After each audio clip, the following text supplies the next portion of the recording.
সাল্লাল্লাহু আলাইহি ওয়াসাল্লাম ইরশাদ করিয়াছেন, মানুষ আপন ভাইয়ের চোখের কল্পটা দেখিয়া ফেলে, কিন্তু নিজের কড়িকাঠ অর্থাৎ বড় কাঠের ভীমাও দেখে না।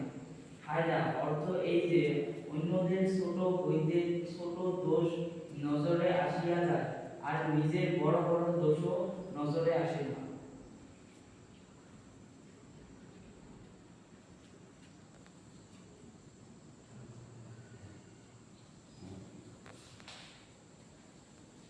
ইখলাসের নিয়ম।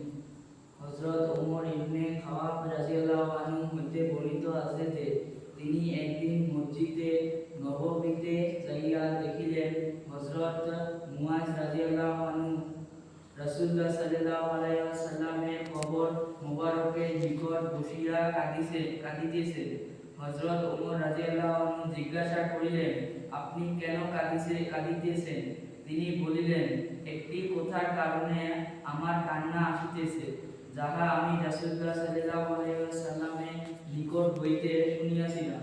তিনি ইরশাদ করিছিলেন, সামান্যতম লোক দেখানো শিরক, আর যে ব্যক্তি আল্লাহ তাআলার কোন দোস্তের সহিত শত্রুতা করিল, সে আল্লাহ তাআলাকে যুদ্ধের আহ্বান জানাইল।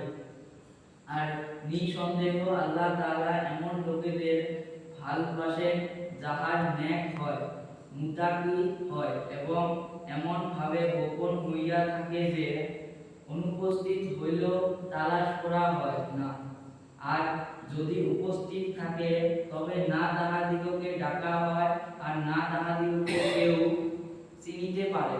তাহাদের অন্তর হেদায়েতের উজ্জ্বল চেরক, তাহার ফেতনার অন্ধকার তুফান হইতে অন্তরের আলোর কারণে আপন দিনকে বাঁচাইয়া বাহির হইয়া যায়।